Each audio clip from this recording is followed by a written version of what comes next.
Nuovo blitz a distanza di 7 giorni degli agenti della squadra speciale controllo della Polizia Locale di Agrigento al mercato rionale del villaggio Mosè. Anche stavolta gli agenti, su input del comandante Cosimo Antonica, hanno effettuato una capillare azione ispettiva posto per accertare la regolarità e la legittimità dell'attività di mercato su area pubblica. L'obiettivo è quello di far rispettare il regolamento comunale. Un blitz che ha scatenato anche la reazione degli ambulanti. Siamo arrivati qua alle 6 di mattina, abbiamo trovato i vigili e non ci hanno fatto montare. Hanno avuto ordine dal dirigente che, non essendo assegnatario di posteggio, non possiamo montare. Però la legge prevede che facendo il sorteggio possiamo montare. Però i vigili dicono che non c'è una persona, un addetto, un incaricato, un delegato per poter effettuare il sorteggio.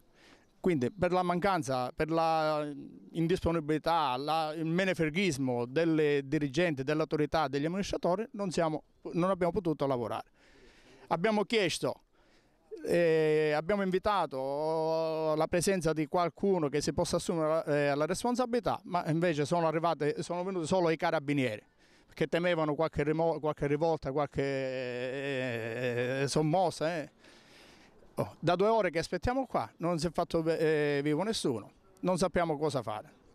Però nel corso degli anni, quando abbiamo montato, diciamo, è venuto l'addetto alla riscossione, chi ha pagato 25 euro, chi 30, chi 15, in base al metraggio che ha occupato, e nessuno ci ha contestato niente, anzi, hanno accettato questi pagamenti. Ora siamo in mezzo alla strada. Una viene a lavorare con tanto di licenza. Tutto corretto, perché questi decidono una mattina tu non devi lavorare. Qual è il motivo?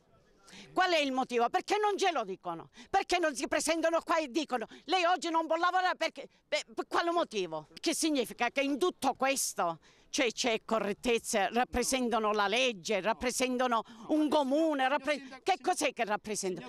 Rappresentano che dicono ammazzatevi come volete, tanto a fine mese se lo vanno a prendere lo stipendio. E intanto, dopo oltre un mese di stop, è fissato per venerdì 15 marzo il ritorno del tradizionale mercato settimanale del venerdì, non più in piazza Ugo La Malfa, ma nella vicina area sulla quale sono in corso dei lavori per individuare una maggiore capienza.